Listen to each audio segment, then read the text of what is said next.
స్పష్టమైన జ్ఞానం ఇస్తుంది. ఎందుకు ఇవ్వాలి ఇప్పుడు మీరు ఆలోచించండి. ఇది నామం యొక్క రహస్యం. ఒక్కసారి కాళ్ళకి నమస్కారం పెడితే ఇన్ని భయంకరమైన లక్షణాలు ఎందుకు తీయాలండి? అందులో ఏముంది? అందులో కోటి కుంకుమార్చన ఉందా, లక్ష కుంకుమార్చన ఉందా, లేకపోతే పుష్పార్చన ఉందా, లేకపోతే ఏమైనా సౌందర్యలహరి పారాయణ ఉందా, మూక పంచశతి పారాయణ ఉందా, లేకపోతే ఏమైనా ప్రవచనం ఉందా, లేకపోతే అర్థం చేసుకోవడం ఉందా? ఏముందని కాళ్ళకి నమస్కారం చేస్తే గోళ్ల కాంతులతో తమోకాంతి తీయాలి, ఆవిడ తమస్సుని తీసేయాలి అంటే ఇక్కడ మీరు అర్థం చేసుకోవలసిన గొప్పతనం ఏమిటంటే ఆవిడ ఉన్నది, ఆవిడికి ఆ శక్తి ఉన్నది, ఈ విశ్వాసం నీకుంటే. దీని హేతువేది? అసలు ఆ విశ్వాసం నీకుంటే విశ్వాసమే భక్తి. ఎక్కడ విశ్వాసం లేదో అక్కడ భక్తి లేదు. విశ్వాసం ఉన్నదని గుర్తు ఏమిటి? ఆచరణే. నమ్మావు, ఆచరిస్తావు. ఆకలేస్తోంది ఆకలేస్తోంది ఆకలేస్తోంది ఏడుస్తున్నావు. అన్నం తింటే ఆకలి తీరుతుందిరా అన్నాడు ఒకడు. అన్నం తింటే ఆకలి ఎలా తీరుతుంది అంటే వెళ్ళిపోయావు. నీ బతుకులో ఆకలి తీరదు. నమ్మి తిన్నావు, ఆకలి తీరిపోయింది. నమ్మి ఆచరించడానికే విశ్వాసం అని పేరు. కాబట్టి నువ్వు ఆచరణలోకి తీసుకురావడం మొదలు పెడితే ఆవిడ అలా ఎందుకు చేస్తుందో చూద్దువు కానివి. ఎందుకు చేస్తుందంటే లోకంలో మీకు ఏదైనా ఒక ఉపకారం చెయ్యాలి అంటే ఏదో ఒకటి ఆలోచన చేస్తారు. అసలు ఏ ఆలోచన లేకుండా మహోపకారాలు చెయ్యడం అనేటటువంటిది లోకము యొక్క లక్షణము కాదు. ఎందుకు కాదు? మీ మనసు ప్రీతి పొందాలి, లేదా మీరు అలా ప్రయోజనం పొందడానికి యోగ్యులని ఎవరో నమ్మాలి. మీరు ఈ రెండు మాటలు కొంచెం పట్టుకోవాల్సి ఉంటుంది. నేను మీకు ఉపకారం చెయ్యాలనుకోండి, ఒక ఉదాహరణకి నేను మీకు ఒక శ్లోకం నేర్పాలి అంటే నేను అటువంటి స్వలాభాపేక్షతో చెయ్యలేదు, ఈశ్వరానుగ్రహంతో. ఎందుకు చేశాను అంటే నన్ను నేను ధన్యుణ్ణి చేసుకుంటున్నాను అనుకుని చేశానంతే. ఎప్పుడు చేసినా ఒక ఉదాహరణ చెప్తున్నాను, ఒకరి మీద పెట్టకూడదు కాబట్టి. ఇప్పుడు అయ్యా నాకు ఈ శ్లోకం నేర్పుతారా అని అడిగారు అనుకోండి. వెంటనే వీరికి ఈ శ్లోకం నేర్పితే నాకు ఏమిటి ఉపయోగం అని ఆలోచించాను అనుకోండి. ఈయనకి ఈ శ్లోకం, ఈయన ఎవరో నాకు తెలియదు, ఇవాళ వచ్చి శ్లోకం నేర్పమంటున్నాడు, నేర్పుతాను, వెళ్ళిపోతాడు. మహా అయితే ఏం చేస్తాడో నమస్కారం పెడతాడు. ఏమిటి వస్తుంది? 5 పైసలు వస్తాయా, పావలా వస్తుంది నాకు నమస్కారం పెడితే. కాబట్టి ఈయనకి ఎందుకు నేర్పడం? ఫలానా ఆయన ఉన్నాడు మన చుట్టూ తిరుగుతూ ఉంటాడు. లేకపోతే ఎందుకంటే ఉదాహరణ చెప్పాడు, ఇప్పుడు స్పష్టంగానే చెప్పేద్దాం. ఇంకా అటువంటి ఉపమానం నెత్తి మీద వేసుకున్న తర్వాత ఎంతకి దారిపోతే మాత్రం నష్టం ఏంటి? దొరగారికి నేర్పుదాం. దొరగారికి ఎందుకు నేర్పడం అంటే పాపం రోజు కారట్టుకు వస్తారు పెద్ద ఆయన, పట్టుకొచ్చి వీడు ఇంకా పంచె కట్టుకోవడం అవ్వకపోయినా వచ్చి అలా కూర్చుంటారు. కూర్చుని దొరగారు నేను రెడీ అనేటప్పటికీ పాపం ఆయన లేచి నిలబడి నమస్కారం కోటేశ్వరారు రండి అని కారు ఎక్కించుకొని డ్రైవర్ని కూర్చోపెట్టి డ్రైవ్ చేయించడం కూడా ఇష్టం లేక ఆయనే స్వయంగా కారు డ్రైవ్ చేసుకొచ్చి నేను ఉపన్యాసం చెప్తే ఆయన కింద కూర్చుని నా ఉపన్యాసం అయిపోయి నేను లోపలికి వెళ్ళి కూర్చుంటే వీడు మళ్ళీ లోపలికి వెళ్ళి ఎప్పుడో వస్తాడరా అనకుండా ఆ అరుగు మీద అక్కడే కూర్చుని నేను 9:30కి వచ్చినా 10ంటికి వచ్చినా ఇప్పుడు వచ్చారేమండి అని ఒక్కనాడు అనకుండా, తీసుకొచ్చాం కదా వాడు ఎలా విడితే మనకెందుకని వెళ్ళిపోకుండా అలాగే కూర్చొని 9:30కో 10 గంటలకో నేను వచ్చిన అప్పుడు లేచి గబగబా వచ్చి కించిత్ విసుగు ఇన్ని సంవత్సరాల నా అనుబంధంలో ఒక్కనాడు ఆ ముఖంలో కనపడకుండా అప్పుడు నన్ను తీసుకెళ్లి ఇంటి దగ్గర దింపి కారు డోర్ తీసి కిందకి దిగి నాకు నమస్కారం చేసి నేను వెళ్ళొస్తానండి అని అప్పుడు బయలుదేరి వెడుతున్నారంటే ఆయనకి నేర్పుదాం శ్లోకం తప్ప వీడికి ఎందుకు నేర్పడం శ్లోకం అని నేను అనుకున్నాను అనుకోండి. లేదా ఎవరుంటారు లోకంలో, వాడు ఏదో చెప్తున్నాడు ఉపన్యాసం అయిపోయింది, వాడు వచ్చాడు చెప్తున్నాడు. కానీ శిష్యుడంటే గురువు యొక్క మనసెరిగిన వాడు శిష్యుడు. గురువుగారు ఇంత తాపత్రయపడి ఇంత కష్టపడి 3 రోజుల నుంచి ఆ పాదాల గురించి చెప్పి ఇంకా చెప్పలేకపోయానండి అని బాధపడుతున్నారు.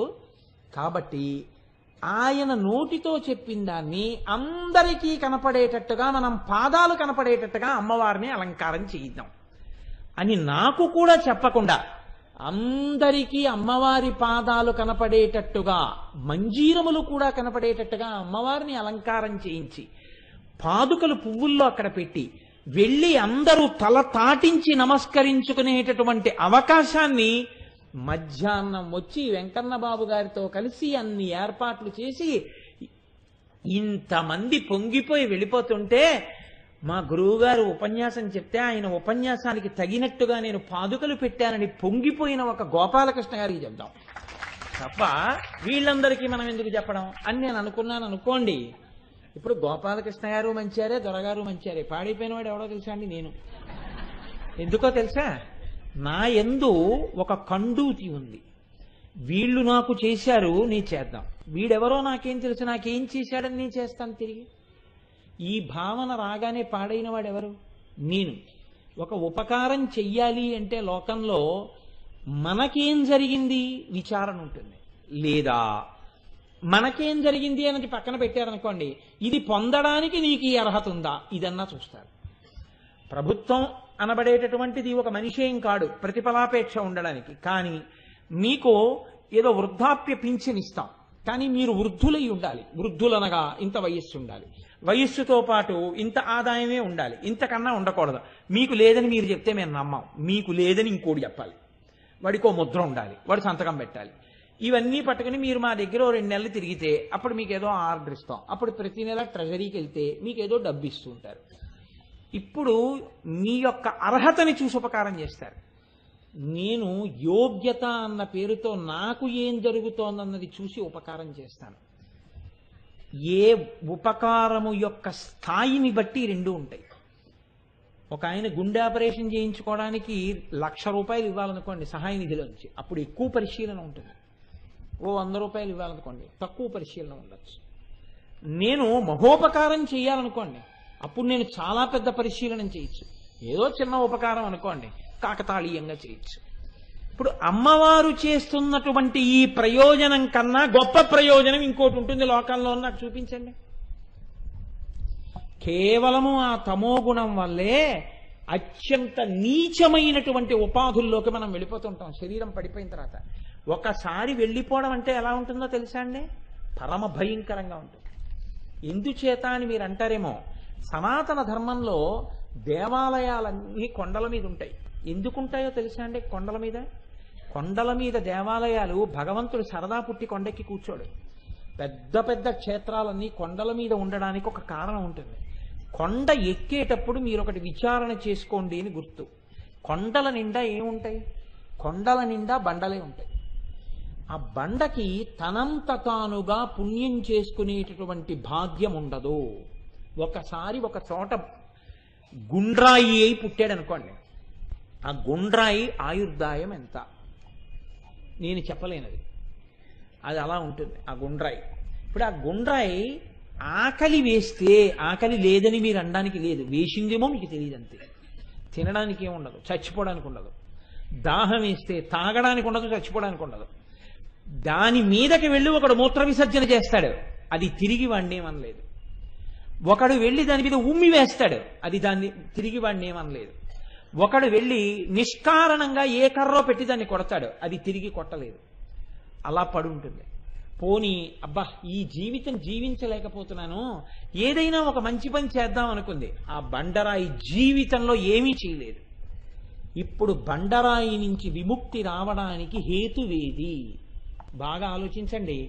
ఎప్పటికీ అది హేతువు కాదు. బండరాయి తనంత దానుగా ఉత్తర జన్మయందు ప్రవేశము లేదు, వెళ్ళలేదు అసలు. బండలుగా పడున్నవన్నీ మహాపాపములే. ఇప్పుడు ఈ బండ ఎలా పుణ్యం చేసుకుంటుంది? తనకుండదు. ఒక మహాత్ముడు అటుగా వస్తూ సేద తీరాడు దాని మీద కూర్చుని.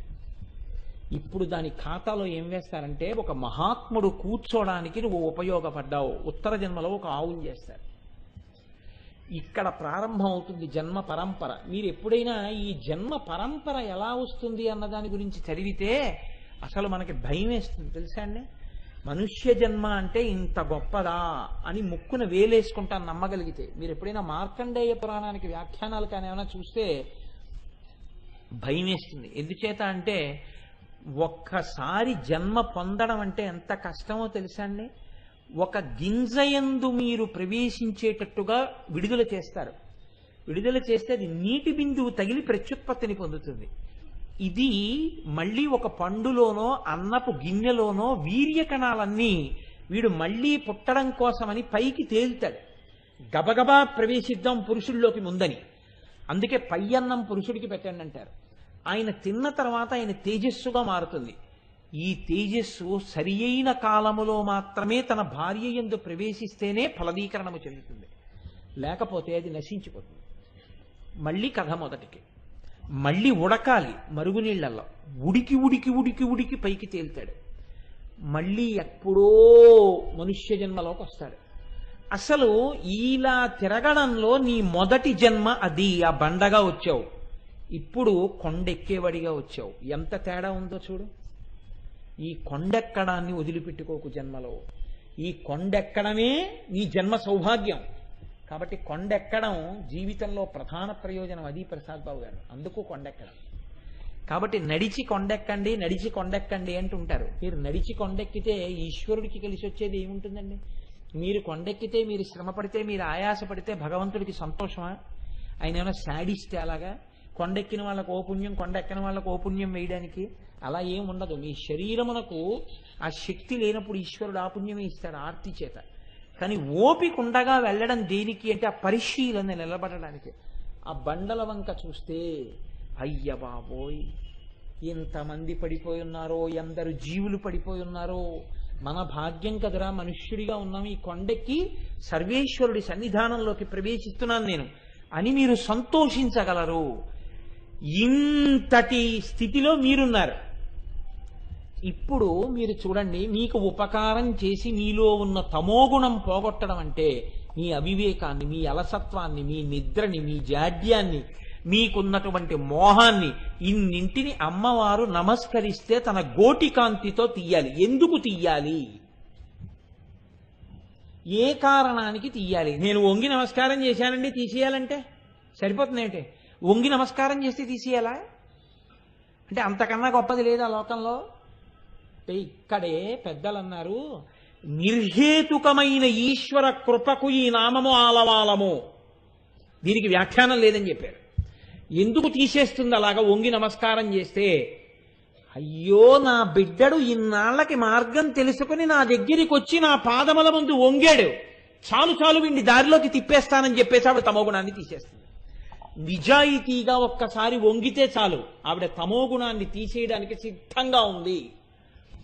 ఇప్పుడు ఈ నామంలో మీకేది బయటికి వస్తోంది? ఇంత ఉపకారం చేసేటప్పుడు ఆవిడ రెండు చూడలేదు. నాకు వీడు చేసినదేమి ఆవిడ చూడలేదు, ఇది పొందుటకు వీడి అర్హత ఏమి ఆవిడ చూడలేదు. రెండూ చూడకుండా మీకు మహోపకారం చేసేస్తోంది.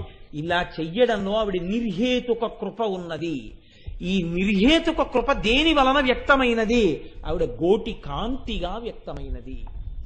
కాబట్టి నకదీదితి సంచలన మజ్జన తమోగుణ. ఇప్పుడు ఆ నామం ఎంత పవిత్రమైన నామమో, మనం ఎందుకు అమ్మవారి పాదాల దగ్గర నిలబడి నమస్కారం చెయ్యకూడదో, ఎందుకు రెండు చేతులు కలిపి లలాటము దగ్గర తాటించి వంగి నమస్కారం చెయ్యాలో, 5 జ్ఞానేంద్రియములు, 5 కర్మేంద్రియములు, బుద్ధి, మనకి విచక్షణనిచ్చి నిర్ణయం చేసేటటువంటి బుద్ధి 11ంటిని కలిపి అమ్మవారి పాదముల దగ్గర న్యాసం చెయ్యడమే, అక్కడ నిక్షేపించి శరణాగతి చెయ్యడమే మీరు వంగి చేసినటువంటి నమస్కారమునకు గుర్తు. మీరు ఈ బుద్ధితో ఒక్కసారి నమస్కరిస్తే ఆవిడ సిద్ధంగా ఉంది మీ తమోగుణాన్ని తీసేయడానికి. కాబట్టి నకదీదితి సంచన్న మజ్జన తమోగుణ. ఇలా జరిగిన సందర్భాలు ఏమైనా ఉన్నాయా అంటే హేతువునకు అందకుండా జరగడానికి కారణాలు అవి. పూర్వకాలంలో తాళ్లపాక అని, పూర్వకాలమేమి ఇప్పటికీ ఉంది ఆ తాళ్లపాక గ్రామం. తాళ్లపాక అన్నమాచార్యుల వారి యొక్క జన్మస్థలం. ఆ తాళ్లపాక గ్రామంలో విఠలయ్య అనబడేటటువంటి ఒక బ్రాహ్మణుడు ఉండేవాడు. ఆయనకి ఓ 2 ఎడ్ల బండి, ఏదో కొద్దిగా వ్యవసాయం. పరమతృప్తితో భగవంతుణ్ణి సేవించుకుంటూ వైదికమైనటువంటి జీవనాన్ని చేస్తున్నాడు. ఆయనకు ఒక కొడుకు పుట్టాడు. అతని పేరు నారాయణయ్య అని పెట్టుకున్నాడు. ఎందుకని అంటే అతని వైదిక సంస్కృతి అక్కడ తెలిసిపోతోంది. నారాయణ నారాయణ అని పిలిస్తే చాలు నేను ధన్యుణ్ణవుతానని పెట్టుకున్నాడు. ఆ పిల్లవాడికి ఆచమనం చేసేటప్పుడు ఓం కేశవాయ స్వాహ, ఓం నారాయణాయ స్వాహ, ఓం మాధవాయ స్వాహ కూడా రాలేదు. వాడికి సంధ్యావందనం రాలేదు, వాడికి వేదం రాలేదు, వాడికి చదువు రాలేదు, ఏమీ రాలేదు. ఆయన బాధపడి పక్కనే ఊటుకూరు అనబడేటటువంటి గ్రామంలో ఉన్నటువంటి ఒక ఉపాధ్యాయుడి దగ్గర పెట్టాడు. మీరు వీడికి పాఠాలు నేర్పండి అన్నారు. ఆ ఉపాధ్యాయుడు, ఆ గురువు చాలా వ్యగ్రమైనటువంటి బుద్ధి కలిగిన వాడు. అతను శరీరాన్ని దండించేవాడు, అంటే చాలా గట్టిగా కొట్టేస్తుండేవాడు పిల్లలు. అలా ఇలా కాదు, చింతబరికలు వీపు మీద వాతలు తెలిపోతాయి, అలా కొడుతుండేవాడు.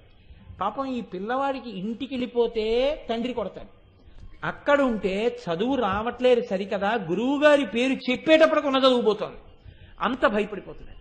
ఇప్పుడు ఆ పిల్లవాడు చాలా చిన్న వయస్సులో ఉన్నవాడు ఆలోచించాడు. అసలు వాడికి బతుకు మీద విరక్తి వచ్చింది.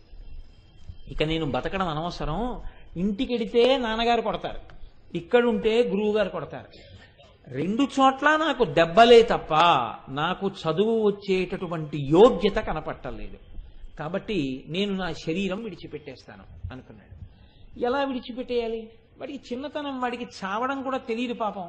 అందుకని వాడు ఆలోచించాడు. ఆ రోజుల్లో పెద్దవాళ్ళు చెప్పుకుంటూ ఉండగా విన్నాడు.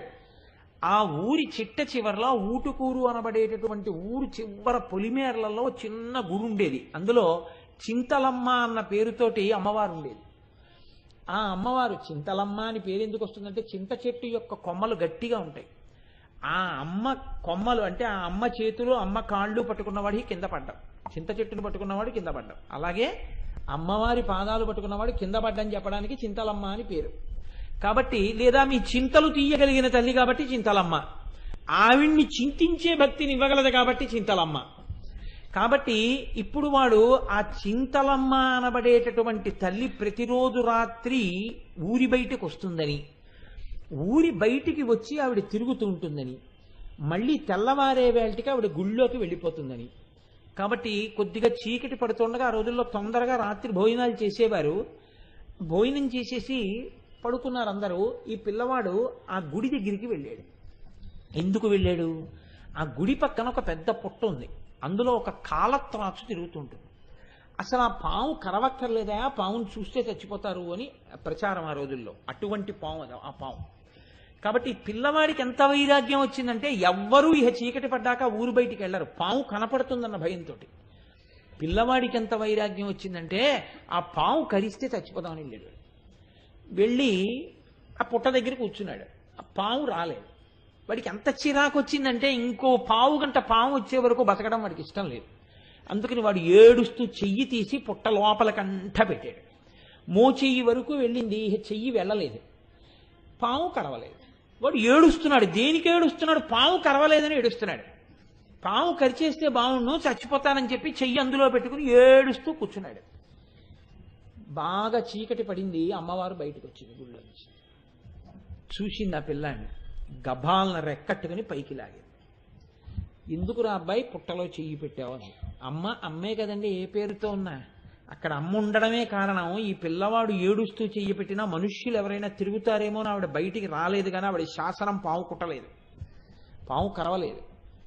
ఇప్పుడు ఆ తల్లి అడిగింది, ఎందుకు ఏడుస్తున్నావురా అబ్బాయి నువ్వు, ఎందుకురా పుట్టలో చెయ్యి పెట్టావంది. అమ్మ నాకు చదువు రావట్లేదమ్మా, నన్ను గురువుగారు కొట్టేస్తున్నారమ్మా, ఇంటికి వెడితే నాన్నగారు కొట్టేస్తారమ్మా, చచ్చిపోదామని పుట్టలో చెయ్యి పెట్టానమ్మా అన్నాడు. ఆవిడంది, నువ్వేం బెంగ పెట్టుకోకు, ఈ ఊళ్ళో చింతలమ్మ అమ్మవారని చెప్పుకుంటారే, నేనే ఆ అమ్మవారిని. నీకు నేను ఒక వరం ఇస్తున్నాను, నువ్వు ఇక్కడ ఉండి చదువుకోవలసిందేం లేదు. భగవంతుడు ఒక్కడే అనేక రూపాలతో ఉంటాడు. నేనే మీ ఊళ్ళో తాళ్లపాకలో లక్ష్మీ చెన్నకేశవ స్వామిగా ఉన్నాను. నువ్వు మీ ఊరు వెళ్ళిపోయి ప్రతిరోజు నాకు ప్రదక్షిణాలు చెయ్యి, అక్కడ ఆ గుడి చుట్టూ ప్రదక్షిణాలు చెయ్యి. ఈ జన్మలో నీకు నేను అంత గొప్పతనాన్ని ఇస్తానని చెప్పలేను, కానీ నీ వంశం తరిస్తుంది. ఎందుకంటే మనం తద్దినం పెట్టినా 3 తరాలు చెప్తాం. నీకు మనవడిగా ఒక మహానుభావుడు పుట్టపోతున్నాడు. ఆయన వాగ్గేయకారుడై వెంకటేశ్వర స్వామి వారి మీద కొన్ని వేల సంకీర్తనలు చేసి మొత్తం జాతినంతటినీ భక్తి రసంలో ఓలలాడిస్తాడ్రా. ఆ పిల్లవాడి యొక్క పుట్టుక చేత నువ్వు తరించి మోక్షాన్ని పొందుతావు, కాబట్టి నువ్వు మీ ఊరు వెళ్ళిపోవంది. అంటే ఆ పిల్లవాడు వచ్చేసి చెన్నకేశవ స్వామి వారికి ప్రదక్షిణాలు చేస్తూ తాళ్లపాకలో ఉండిపోయాడు. ఆ పిల్లవాడికే పెద్ద అయ్యాక కొడుకు పుట్టాడు, నారాయణ సూరి అని పేరు పెట్టారు. ఆ నారాయణ సూరి అతనికి లక్కమాంబ అని చెప్పేటటువంటి ఒక తల్లికిచ్చి వివాహం చేశారు కొడుకుని. ఆ కొడుకు కోడలికే మహానుభావుడు వెంకటాచలం వెళ్లి నారాయణ సూరి లక్కమాంబ స్వామి పుష్కరిణిలో స్నానం చేస్తే వెంకటేశ్వర స్వామి వారి నందక ఖడ్గం బయలుదేరి చిరుగంటలు మోగుతుండగా ఆవిడ కడుపులో ప్రవేశించినట్టు కలొచ్చి మహానుభావుడు వాగ్గేయకారుడు 32,000 సంకీర్తనలు చేసినటువంటి అన్నమాచార్యుల వారు కొడుకుగా పుట్టారు. పుట్టి కాళ్లపాక అన్నమాచార్య అని పేరు వచ్చి అన్నమాచార్యుల వారు ఆయనకి నారాయణయ్యకి మనవడుగా పుట్టిన కారణం చేత నారాయణ సూరి నారాయణయ్య కూడా మోక్షాన్ని పొందారు. ఇప్పుడు చెప్పండి, ఏ కారణం వల్ల అమ్మవారు నారాయణయ్యకి ఆ స్థితినిచ్చింది, అన్నమయ్యకి తాతని చేసింది? నాకు చెప్పండి. ఈ పుణ్యమని మీరేమైనా చెప్పగలరా? మీరేం చెప్పలేరు. అమ్మవారి గుడి దగ్గర కూర్చోవడం, అమ్మవారి వంక చూసి మాట్లాడడం, తన కష్టం నిజాయితీతో ఆవిడెవరో తెలియకపోయినా చెప్పుకోవడం అమ్మ ప్రేమకి కారణమైంది. ఇంత పెద్ద వరాన్ని ఇచ్చేసిందంటే అన్నమయ్య ఆ వంశంలో పుట్టడానికి హేతువు ఆ తల్లి ఇచ్చినటువంటి వరం, చింతలమ్మ ఇచ్చినటువంటి వరం. ఆ తల్లి అనుగ్రహిస్తే ఆవిడ కృపకి కారణం ఏదై ఉంటుందని మీరు అనుకుంటున్నారు? ఏ కారణం ఉండదు. ఆ స్థితిని పొందేస్తారు. నేను తరచూ చెప్తుంటాను, నా జీవితంలో మర్చిపోలేనటువంటి సంఘటన. నేను ఒకసారి మా అమ్మగారు చాలా పెద్దవారు అయిపోయేప్పటికీ నన్ను కృష్ణా పుష్కరాలకి తీసుకెళ్ళరా అని అడిగారు. ఆవిడ్ని కృష్ణా పుష్కరాల్లో స్నానానికి తీసుకెళ్ళి మా అమ్మగారిని స్నానం చేయించి ఆవిడ్ని ఒడ్డుకు తీసుకొచ్చి ఏదో నా చేతనైన పని చేయిస్తున్నాను. ఇస్తుంటే అక్కడ ఒక 4 కొడుకులును తండ్రి కూర్చుని ఉన్నారు. వాళ్ళు నలుగురు చక్కగా స్నానం చేసి వచ్చి సంధ్యావందనం చేసుకుని కూర్చుని మాట్లాడుకుంటున్నారు. వినపడుతోంది పక్కనే. తండ్రి అంటున్నాడు, రే పెద్దవాడిని అయిపోయాను, మీ నలుగురిని కష్టపడి చదివించాను, పెద్ద చేశాను, ఇవాళ మీ అందరూ భగవంతుడి దయ వల్ల చాలా సమున్నతమైనటువంటి స్థితికి వచ్చేశారు. మన ఊళ్ళో ఉన్నటువంటి ఇల్లు అమ్మేసి వచ్చిన ధనాన్ని మీ నలుగురికి సమానంగా ఇచ్చేస్తాను. నన్ను మీ నలుగురిలో ఎవరి దగ్గర ఎన్నన్నాళ్ళు ఉండమంటే అన్నన్నాళ్ళు ఉంటాను. నా జీవితం ఇంకెంతకాలం ఉంటుంది, అలా వెళ్ళిపోదామని అనుకుంటున్నాను రా అన్నారు. నలుగురు పిల్లలు మాట్లాడుకుని అన్న మాటలు కావు. పెద్దవాడు అన్నాడు, ఈ మాట మీ నోటి వెంట ఇంకొక్కసారి నేను వినకూడదు. నేను మీకు పెద్ద కొడుకునై పుట్టినందుకు నాకు ఆజన్మాంత హక్కు. మీరు అమ్మ నా దగ్గరే ఉండాలి తప్ప ఎన్నడూ మీరు ఎక్కడికి వెళ్ళకూడదు. మీరంటూ వెళ్ళడం జరిగితే తమ్ముళ్ళ ఇళ్లలో శుభకార్యాలకి మీరు అమ్మ, నేను, నా భార్య, పిల్లలు అందరం కలిసే పెడతాం తప్ప మీరు ఎవరి దగ్గర ఎన్నాళ్ళన్న మాట తేవద్దు. అలా ఉండడానికి వీల్లేదు. 2, తమ్ముళ్ళు అంగీకరిస్తే నేను ఒకటి అనుకుంటున్నాను, ఆ ఇల్లు దేవాలయం. మీరు ప్రతిరోజు తెల్లవారుజామున లేచి స్నానం చేసి అమ్మవారికి నమస్కారం చేసి అమ్మవారి పాదోదకాన్ని పట్టుకొచ్చి మా అందరికీ చేతిలో పోసేవారు. మేము తీర్థం తీసుకునేవాళ్ళం. ఒరే అమ్మవారి బొట్టురా, మీరు వృద్ధిలోకి వస్తారని తెచ్చి మీరు మా నలుగురికి బొట్టు పెట్టి స్కూల్కి పంపించేవారు. మీరు ఎంతో కష్టపడి మా నలుగురికి రోజు అక్కడ కూర్చుని విద్యాబుద్ధులు నేర్పారు. నాన్నగారు, మా నలుగురిని ఇవాళ ఇంత పెద్ద పెద్ద వాళ్ళని చేసి ఇన్ని లక్షలు గణించగలిగినటువంటి శక్తికి మమ్మల్ని పైకెత్తినటువంటి దేవాలయం నాన్నగారది. ఎంత డబ్బు కావలసిన వాడైనా గుడిని అమ్మేసుకుంటాడా అండి? డబ్బు అవసరం లేని మేము దేవాలయాన్ని అమ్ముతామని ఎందుకు అనుకుంటున్నారు? మా దృష్టిలో అది ఇల్లు కాదు, అది దేవాలయం. అందుకే మీరు అంగీకరిస్తే నాన్నగారండి మేము పని చేద్దాం అనుకుంటున్నాం. ఇవాళ మాకు లోటు లేదు. మేము నలుగురం కలిసి కావలసినటువంటి డబ్బంతా ఒకళ్ళని అవసరం లేకుండా సమకూరుస్తాం. మేము నలుగురం చాలు మీ కడుపున పుట్టిన వాళ్ళం. మన ఊళ్ళో ఉన్న ఇంటి స్థానంలో ఒక గొప్ప శివాలయాన్ని నిర్మాణం చేద్దాం. మీరే ఆ శివలింగ ప్రతిష్ఠ మీరు అమ్మ చేసి మీరు అక్కడ అభిషేకం చేద్దరు. కానీ ప్రతి సంవత్సరం ఆ ప్రతిష్ఠ జరిగిన రోజున మీ నలుగురు కుమారులం, నలుగురు కొడుకు కోడళ్ళు, మనవలు, మీరు, అమ్మ అందరం వెళ్ళి ఆ శివాలయంలో అభిషేకం చేద్దాం.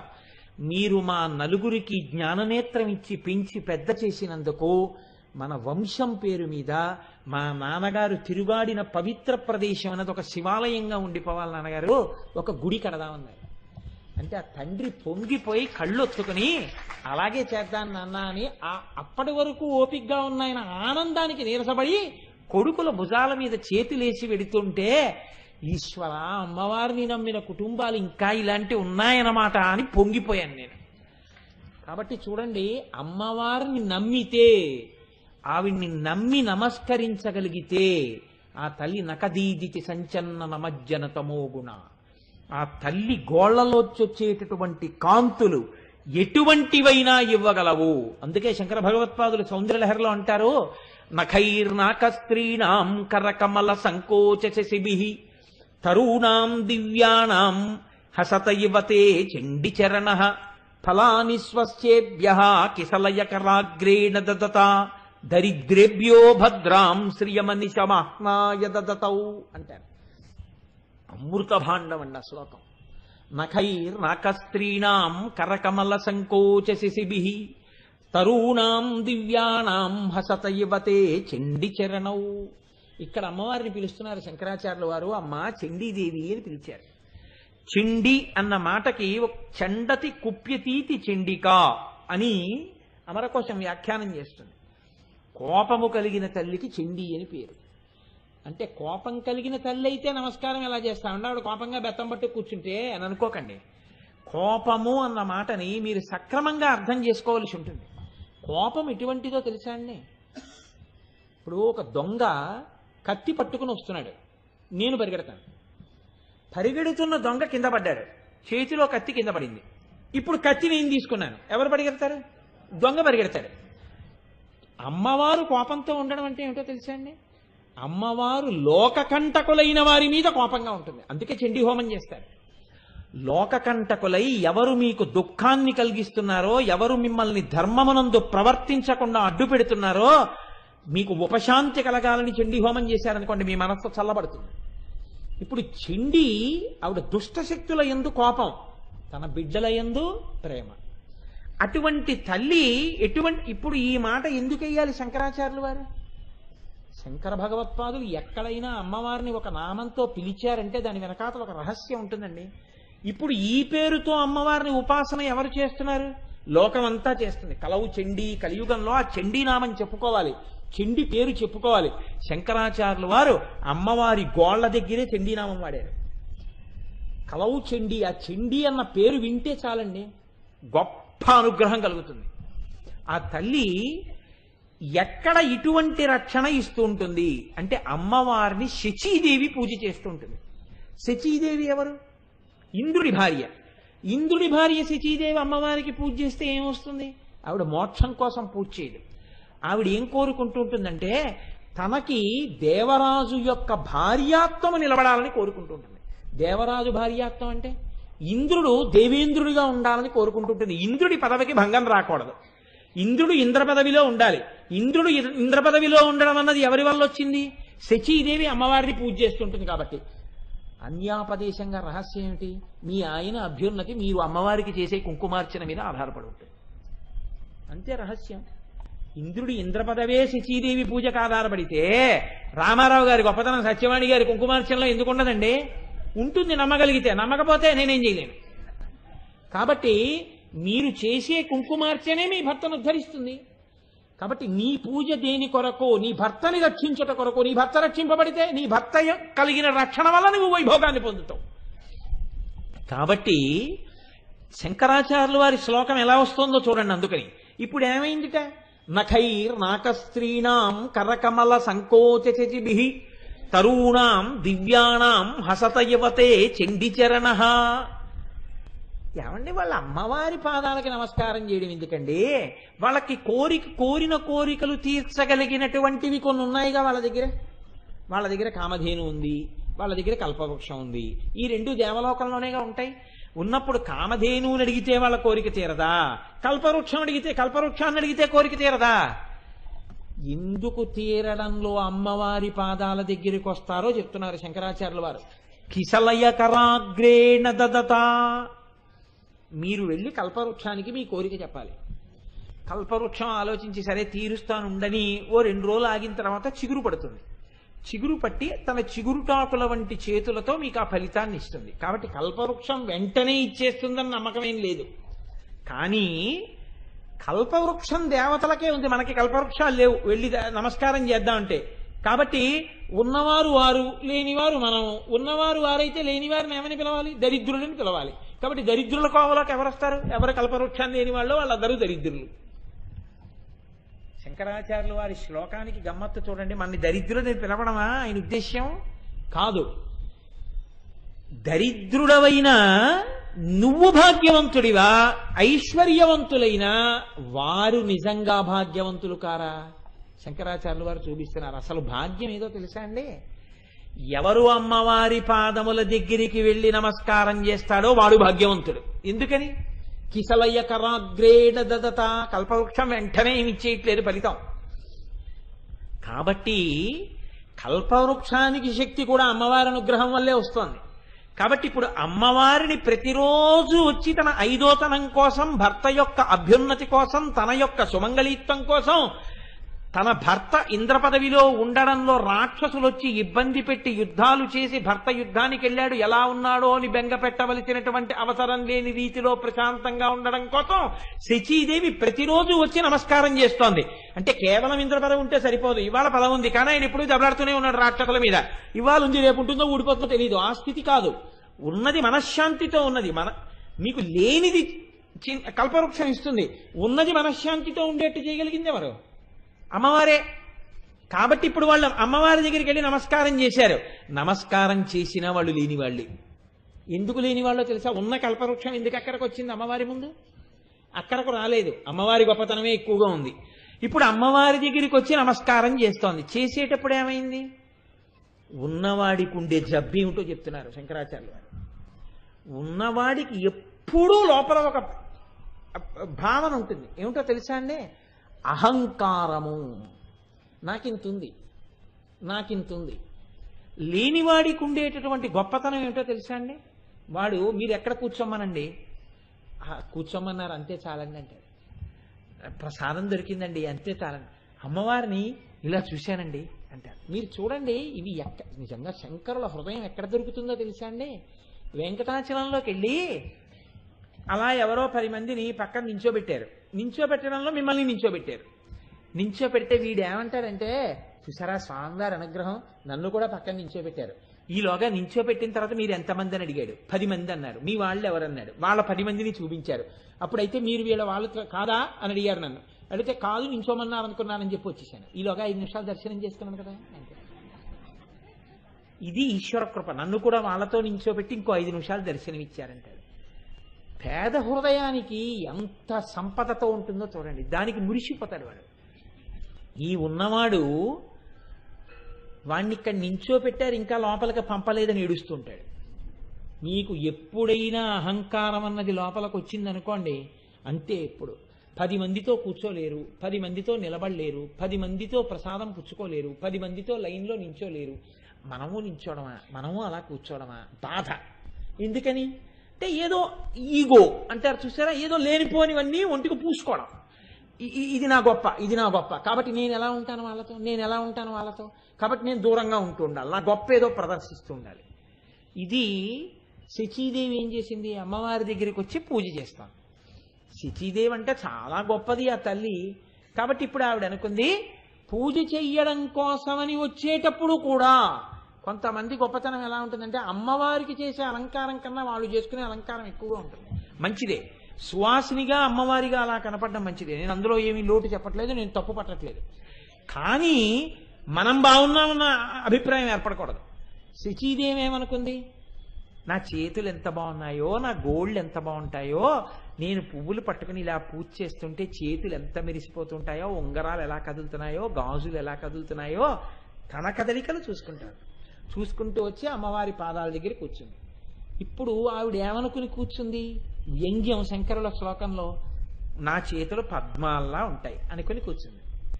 కూర్చునేటప్పటికీ ఇలా చూసింది. చూసేటప్పటికి ఏం కనపడ్డాయి? అమ్మవారి పాదములకు ఉన్న గోళ్లు కనపడ్డాయి. ఆ గోళ్లు ఎలా కనపడ్డాయి? చంద్రుళ్ళ కనపడ్డాయి, చల్లటి కాంతులతో కనపడ్డాయి. ఎప్పుడైతే ఈ చేతులు పద్మాలనుకుందో, ఎప్పుడైతే గోళ్లు కనపడ్డాయో, సూర్యాస్తమయమై చంద్రుడు కనపడితే పద్మాలు ముకులించుకుపోతాయి. అలాగే అహంకారం పోయి శచీదేవి చేతులు 2 ఇలా ముకులించుకున్నాయి. అంటే అమ్మవారి గోళ్లు చూసేటప్పటికీ శచీదేవి చేతులు కూడా ఇలా కలుసుకున్నాయి, నమస్కారం చేసింది. శచీదేవి అంతటిది నమస్కారం చేస్తోంది ఎప్పుడు కల్పవృక్షం ఉండి కూడా. కానీ ఆ నమస్కారం తిన్నగా వచ్చి చేయలేకపోయింది. ఎందుకని? నా చేతులు పద్మాల్లా ఉన్నాయి అనుకోపట్టి ఆ గోళ్ళు ఈ చేతులు ముకుళించుకునేటట్టుగా చేయగలిగాయి. కానీ అమ్మా మేము భాగ్యవంతులం కల్పవృక్షం లేకపోవడం వల్ల. ఎందుకో తెలుసా? మాకు కల్పవృక్షం లేదుగా అని అనుకోవడంలో మేము దరిద్రులం అనుకుంటూ ఉంటాం. దరిద్రేభ్యో భద్రాం, మేమే భద్రం. ఎందుకో తెలుసా? మేమెప్పుడు నాకెవరు పెన్నిధి, మాకు కామధేను లేదు, మాకు కల్పవృక్షం లేదు, మాకేముంది, మాకు అమ్మవారు ఉందంతే. అందుకని మా దృష్టంతా ఎప్పుడు ఎవరి మీద ఉంటుంది? ఎప్పుడు నీ మీదే ఉంటుంది. మాకు ఏ ఆపదొచ్చినా, కష్టం వచ్చినా, సుఖం వచ్చినా, ఆడినా పాడినా, అలరించినా, కలిసినా, విడిపోయినా, నిందించినా, ఇంకోటి చేసినా, ఏది చేసినా, కష్టం వచ్చినా, సుఖం వచ్చినా, పంచుకున్నా, ఏడ్చినా, ఓదార్చినా, అన్నింటికీ తల్లి మాకు అమ్మవారు ఉందంతే. ఆ అమ్మే మాకు రక్ష. కాబట్టి మా మనసులో ఏం కదులుతుంటుంది? ఎప్పుడు నీ పాదాలే కదులుతుంటాయి. నీ పాదాలు మా గుండెల్లో కదులుతున్నప్పుడు ఈ పాదాలే పట్టుకున్నటువంటి శచీదేవి కల్పవృక్షం ఉందని అహంకరించి నీ పాదాలే పట్టుకుని చేతులు ముడుచుకోవలసి వచ్చింది. మేము ఆ బాధ మాకు లేదు, మేము ముందే ముడిచి నీ పాదాలు పట్టుకుని ఉన్నాం. కాబట్టి దరిద్రేభ్యో భద్రాం శ్రియమనిశమాహ్నాయ దదతౌ. కాబట్టి మేము ఎప్పుడూ అలా చేతులు ముకిలించి నీ పాదాలు పట్టుకుని మాకు అమ్ముంది అంటున్నాం. కాబట్టి మాకు అసలు భగబాటే లేదు. ఎక్కడున్నా మాకే కల్పవృక్షాలు అక్కర్లేదు, మాకు కామధేనువులు అక్కర్లేదు. మాకు మా అమ్మొక్కత్తి చాలు, మా అమ్మ పాదాలు మాకు చాలు, మా అమ్మ పాదాల వేళ్లు చాలు. అంతకా వస్తే మా అమ్మ పాదాల వేళ్లకున్న గోళ్లు చాలు, అంతకా వస్తే 2 వేళ్లకున్న 2 గోళ్లు చాలు, ఇంకా మాట్లాడితే 1 గోరు చాలు, ఇంకా మాట్లాడితే గోటి కాంతి చాలు. కాబట్టి శంకరులు ఏమంటున్నారు? నఖైర్నాకస్త్రీణాం కరకమల సంకోచ శశిభిః తరూణాం దివ్యానాం హసత యువతే చండిచరణౌ ఫలాని స్వస్యేభ్యః కిసలయకరాగ్రేణ దదతౌ దరిద్రేభ్యో భద్రాం శ్రియమనిశమాహ్నాయ దదతౌ. దరిద్రుడంటే ఏమిటంటే ఎందుకు పనికిమాలినవాడు అనుకుంటున్నవాడు. కాని వాడి నోటి వెంట ఒక్కసారి అమ్మవారి పేరు కాని అక్షరం కాని పలకబడింది అనుకోండి, వాడంత గొప్పవాడి లోకంలో ఉండడు. ఎందుకని? గొప్పతనాలన్నీ ఎక్కడున్నాయని మీరు అనుకుంటున్నారో అవన్నీ అమ్మవారి దగ్గర నుంచే రావాలి, ఇంకో చోట లేవు. ఆవిడ దగ్గరే ఉన్నాయి, ఆవిడ దగ్గర నుంచే వస్తాయి సమస్త విభూతులు, కదలికలన్నీ ఆవిడివి. ఏ విభూతి లోపల కదలాలన్నా ఆవిడగానే ప్రకాశించాలి. నువ్వు ఒక గొప్ప నాట్యశాస్త్ర విద్వాంసుడవు, నర్తకుడవు, అమ్మవారి అనుగ్రహమే, కదిలేవు కాబట్టి. గొప్ప గాయకుడవు, ఆ రాగతాళ ధ్వనుల యందు నీకు ప్రవేశం వచ్చింది, అమ్మవారి అనుగ్రహమే. కుమారుడు లేకపోయినా పర్వాలేదు కానీ మూర్ఖుడైన కుమారుడు జన్మిస్తే ఇంకంతకన్నా బాధ ఎక్కడుంటుంది? కాబట్టి నాకు కుమారుడు మూర్ఖుడు కాకుండా అనుగ్రహించు అని ఆ దేవదత్తుడు గోభిలుడి యొక్క పాదాల మీద పడ్డాడు. ఆయన అన్నాడు, పుట్టుక చేత మూర్ఖుడు కానీ తరువాతి కాలంలో అతను గొప్ప విద్వాంసుడవుతాడు. అవడానికి ఏదండి కారణం? బ్రాహ్మణవాక్కు దీనిగా ఫలించాలి, అమ్మవారి అనుగ్రహంగా ఫలించాలి. ఇప్పుడు అది ఎటువంటి రూపాంతరం చెందిందో చూడండి ఆశ్చర్యకరంగా. ఈ పిల్లవాడు పెద్దవాడు అవుతున్నాడు, ఆచమనం రాదు, సంధ్యావందనం రాదు, ఓ మంత్రం రాదు, వేదం రాదు, పురాణం రాదు, ఏమీ రాదు, అందరూ నవ్వుతున్నారు.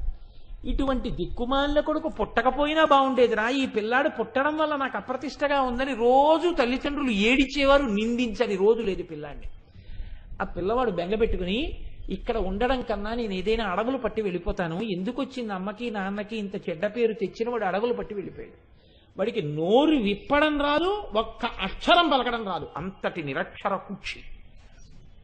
వాడు వెళ్ళిపోయి ఎక్కడో పాపం ఓ చోట ఒక పర్ణశాల వేసుకుని కూర్చున్నాడు. ఆ ఊరి పక్క ఆ చుట్టుపక్కల ఎక్కడో ఓ గ్రామం ఉండేది, ఆ గ్రామంలో వాళ్ళు ఏదో మంచినీళ్ళు తెచ్చుకోవడానికో ఇంకో దానికో వచ్చారు. వస్తే లోకంలో ఉండే గమ్మత్తు ఏమిటంటేనంటే, నాకు డబ్బులు వద్దు అని మీరు అన్నారనుకోండి, వాడికే డబ్బులు ఎక్కువ ఇస్తానంటారు. నాకు నమస్కారం పెట్టద్దు అన్నారనుకోండి, వాడికే ఎక్కువ నమస్కారాలు పెడతారు. నాకు బిరుదులు వద్దు అన్నారనుకోండి, వాడికి బిరుదులు ఎక్కువ ఇస్తారు. మీరు డబ్బులు ఇవ్వండి అని అడిగారు అనుకోండి, ఎవడో కనబడు. ఇవ్వండి అన్నవాడికి ఇచ్చేవాడు ఉండడు, నాకు ఇవ్వద్దన్నవాడికి ఇవ్వడం ఆపరం. చమత్కారంగా ఉంటుంది లోకం యొక్క స్థితి. అందుకని ఈయన ఎప్పుడైతే వెళ్ళి ఒక పర్ణశాలలో కూర్చుని ఎవ్వరితో మాట్లాడకుండా కూర్చున్నాడో, వాళ్ళు వచ్చి మీ పేరేమిటని అడిగేవారు.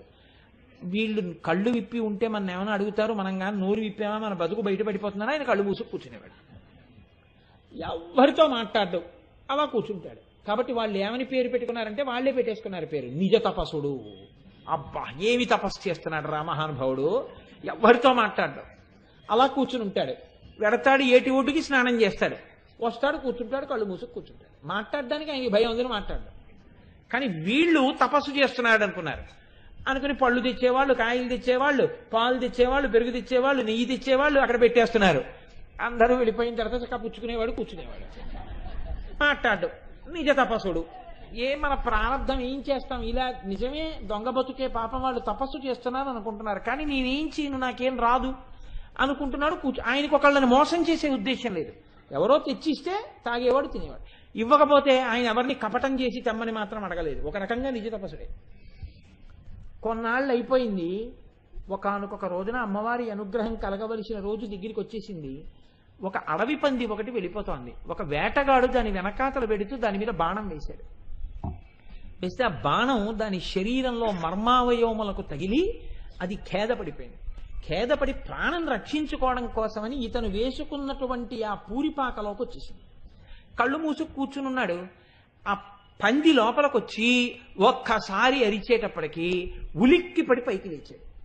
లేచి ఇతనికి తెలియకుండానే జీవితంలో మొట్టమొదటిసారి అక్షరాన్ని అన్నాడు. అతను అనుకోలేదు అంటున్నానని. అకస్మాత్తుగా భయపడి నెత్తురోడుతున్నటువంటి పందిని చూసి, దాని నోటి వంక చూసి, దాని భయం చూసేసరికి అతనికి జాలేసింది. ఏమనాలో అర్థం కాక ఐ అన్నాడు. అనుకోకుండా వచ్చింది నోటి వెంట. ఈ ఐ అన్నప్పుడు అతనికి ఒక గొప్ప ఆనందం కలిగింది. అది సారస్వత బీజం అమ్మవారిది. ఇప్పుడు అతనికి తెలియకుండానే ఆ బీజాన్ని పలకడం మొదలెట్టాడు. ఇది ఏమిట్రా భలే ఉంది ఈ అక్షరం అని అదే అక్షరాన్ని అనుకుంటున్నాడు. ఈ అనుకోవడంలో అంత తాదాత్మ్యతతో అనుకుంటున్నాడేమో, అది బీజాక్షరం కాబట్టి విస్ఫోటనం అయిపోయి దాని ఫలితం అది ఇచ్చేసింది. అమ్మవారి అనుగ్రహం వచ్చేసింది. ఈ పంది ఇతను మనని ఏమీ అంటలేదని పక్క నుంచి వెళ్ళి ఆ పక్కనున్న పొదరింట్లో పడుకుంది. ఓ పెద్ద పొదలు ఉన్నాయి, ఆ పొదలతో కూడినటువంటి ఓ చిన్న లతావితానం లాంటిది ఉంటే అందులో పడుకుంది. ఇప్పుడు ఈ అడవి పంది మీద బాణం వేసినవాడు పరిగెత్తుకుంటూ పాకలోకి వచ్చాడు. వచ్చి ఈయన్ని చూసి అన్నాడు, ఓ బ్రాహ్మణుడా, ఇటుగా ఒక పంది పరిగెత్తుకుంటూ వచ్చింది, నువ్వు చూశావా అని అడిగాడు. ఇప్పుడు ఈయన వెంటనే అన్నాడు, యా పశ్యతి నసాబ్రూతే యాబ్రూతే సనపశ్యతి అహో వ్యాధ స్వకార్యార్థిన్ కిం పృచ్ఛసి పునః పునః అన్నాడు. ఇప్పుడు అతనిలో ధర్మ విచక్షణ వచ్చింది. ఇప్పుడు నేను ఆ పంది అక్కడ ఉంది నిజం చెప్తే చంపేస్తాడు. లోకంలో అన్నిటికన్నా గొప్ప ధర్మం ఏది? ఒక ప్రాణిని రక్షించడమే. కాబట్టి ఇప్పుడు నాకు పంది ఎక్కడుందో తెలియదని చెప్తే అబద్ధమాడిన వాడిని అవుతా. నిజం చెప్తే అసలు ధర్మం పోతుంది, ఆ అడవి పందిని చంపేస్తాడు. ఇప్పుడు నిజం చెప్పడమా అబద్ధం చెప్పడమా? అతను నిజము చెప్పలేదు, అబద్ధము చెప్పలేదు. ఎంత గమ్మత్తుగా చెప్పాడంటే అతను అన్నాడు, యాపశ్యతి నసాబ్రూతే. నాయన నిజంగా పంది ఇలా వెళ్ళి ఉంటే ఏది చూస్తోందో అది మాట్లాడలేదు. ఏది చూస్తోంది పంది వెళ్ళినట్టు? కళ్ళు చూసాయి. చూసిన కళ్ళు మాట్లాడవు. యాపశ్యతి నసాబ్రూతే యాబ్రూతే సానపశ్యతి. ఏది నీకు పంది ఇలా వెళ్ళిద్దని చెప్పిందో అది చూడలేదు, చెప్పిన నోరు చూడలేదు, చూసిన కళ్ళు చెప్పలేవు. కాబట్టి ఎందుకు వచ్చిన మాటలు? అసలు ఏది చూసిందో అది మాట్లాడలేదు, ఏది మాట్లాడుతోందో అది చూడటం లేదు. కాబట్టి ఎందుకు అహో వ్యాధ స్వకార్యార్థిన్ కిం పృచ్ఛసి పునః పునః. మళ్ళీ మళ్ళీ నన్ను ఎందుకు అడుగుతావు? చూసింది చెప్పలేదు, చెప్పేది చూడలేదు. కాబట్టి ఇక్కడే పంది దొరకాలా, ఇంకో ప్రాణి ఎక్కడో దొరుకుతుంది, వెళ్ళి వెతుక్కో అన్నాడు. అతనికి ఏమిట్రా యాపశ్యతి నసాబ్రూతే అబ్రూతే సానపశ్యతి ఏమిటి ఇంత విషయం చెప్పాడు? చూసింది చెప్పలేదంటాడు, చెప్పింది చూడలేదంటాడు. ఈయన అడిగే కన్నా ఇంకోటి ఏదో చూసుకుందామని వెళ్ళిపోయాడు. ఆ పంది రక్షింపబడింది. అతను దేశ ప్రఖ్యాతి వహించినటువంటి విద్వాంసుడయ్యాడు. ఎలా అయ్యాడు అంటే, ఒక్క బీజాక్షరాన్ని పలికినటువంటి కారణం ఆ పిల్లవాణ్ణి తీసుకెళ్లి ఒక మహావిద్వాంసుణ్ణి చేసింది. అందుకే మన వాళ్ళు సరస్వతీ ప్రార్థన లేని చదువు వద్దు, అక్షరాభ్యాసము లేని పుస్తక పఠనము చేయవద్దు అంటారు. అక్షరాభ్యాసం చేస్తే ఏం నేర్పుతామండి? మనం అక్షరాభ్యాసం చేస్తే ఓం నమః శివాయ సిద్ధం నమః అని రాయిస్తారు. అక్షరము అంటే నాశనము లేనిది. నాశనము లేని దాన్ని పట్టుకున్నవాడు నాశనము లేని స్థితికి వెళ్ళాలి. దానికి నాకు శివానుగ్రహము కలుగుగాక, ఇది మొట్టమొదట రాయిస్తారు. ఆ రాయించేటప్పుడు ఎవరు అటువంటి అనుగ్రహాన్ని పొంది ఉన్నాడో అటువంటి పెద్దలు ఆ చేతిని పట్టుకుని బియ్యంలో కదిపిస్తే ఆ చేతిని అతనికి సహజంగా లేకపోయినా ఆ శక్తి ఆయన అనుగ్రహం చేత కొంతవరకు పెరుగుతాడు. లేదా ఒక్కొక్కచో ఆయన కటాక్షం అలా ఉందనుకోండి, ఏమో పూర్ణమైనటువంటి స్థితిని పొందినా పొందొచ్చు సరస్వతి అనుగ్రహాన్ని. కాబట్టి సరస్వతి అనుగ్రహాన్ని పొందడానికి మన వాళ్ళు ఎప్పుడు ఒక స్కూల్కి వెడితే సరస్వతీ ప్రార్థనతోనే ప్రారంభం. ఇవాళ మన దౌర్భాగ్యం ఏమిటంటే సరస్వతీ ప్రార్థన చేయకూడదు. ఎందుకంటే మనది మత ప్రసక్తి లేని లౌకిక రాజ్యం అని ఒక ముసుగు. కాబట్టి సరస్వతీ ప్రార్థన చేయకూడదు. సరస్వతీ ప్రార్థన చెయ్యని చదువు చదివితే ఏమవుతాడు? 6 నెలల్లో కూలిపోయే బ్రిడ్జి కడతాడు. వాడు బీటెక్ కాడని మీరు అనుకుంటున్నారా? బీటెక్కే. బ్రిడ్జి కూలిపోతుంది, ఈయనకి 20 ఫ్లాట్లు కొంటాడు. ఇప్పుడు ఏమైంది? సర్వే వేద విదాశూరా సర్వే లోకహితే రతా సర్వే జ్ఞానోపసంపన్నా సర్వే సముదితా గుణై. గుణము శీలము లేని చదువై కూర్చుంటుంది. గుణము శీలము లేని చదువంత ప్రమాదకరము లోకమునందు ఇంకొకటి లేదు. మీరు బాగా జ్ఞాపకం పెట్టుకోండి. శరీర బలము కలిగినటువంటి ఒకడు దుర్మార్గుడైతే వాడి వల్ల వచ్చేటటువంటి ప్రమాదము కొంతవరకు మాత్రమే. వాడు ఒక్క స్థాయిలో తప్ప అంతకన్నా వాడేం చేయలేడు. మహాజ్ఞాని అయినటువంటి వాడికి ప్రమాదకరమైన ఆలోచన వచ్చిందనుకోండి, వాడి శరీరం వెళ్ళిపోతుందేమో కానీ వాడు కొన్ని కోట్ల మంది జీవితాల్ని ప్రశ్నార్థకం చేస్తాడు. ఆటం బాంబు కనిపెట్టిన వాడు తెలివి తక్కువ వాడు కాడు, కానీ వాడి తెలివితేటలు కొన్ని కోట్ల మంది జీవితాల్ని ప్రశ్నార్థకం చేస్తూనే ఉంటాయి. పెన్సిలిన్ కనిపెట్టిన వాడు తెలివి తక్కువ వాడు కాడు, పెన్సిలిన్ కనిపెట్టిన వాడి యొక్క అనుగ్రహం వల్ల కొన్ని కోట్ల మంది జీవితానికి ఉపశాంతి కలుగుతోంది. అందుకే పోతన గారు అంటారు, జ్ఞాన కలునిలోని శారదయువోలే. జ్ఞాన కలుడు రావాడు, వాడి యందు శారద ఉన్నా అది ఉపయోగపడదు. ఉపయోగపడని చదువుగా నీ యందు చదువు ఉండకూడదు. Saraswati that which flows. బాగా జ్ఞానం ఉన్నవాడికి ఉండవలసిన మొట్టమొదటి లక్షణం ఏమిటో తెలుసా అండి? మేఘంలా ఉండాలి. తన యందున్న జ్ఞానాన్ని దాచుకోవడానికి గుండెలు పట్టకూడదు. ఇది ఎలా వర్షించేద్దాం, మనకి తెలుసున్నది ఎలా చెప్పేద్దాం అని తాపత్రయపడాలి. తాపత్రయపడి వెళ్ళి చెప్పాలి. మీరు అందుకే చూడండి, మహాత్ములైన వారందరూ కూడా, సమున్నత స్థాయికి వెళ్ళిపోయిన వాళ్ళందరూ కూడా ఒక టీచర్గా రాణించాలని కోరుకుంటారు. బాలగంగాధర తిలక్ అంతే, రవీంద్రనాథ్ ఠాగోర్ అంతే, ఇవాల్టి రోజున ఏపీజే అబ్దుల్ కలాం గారు అంతే.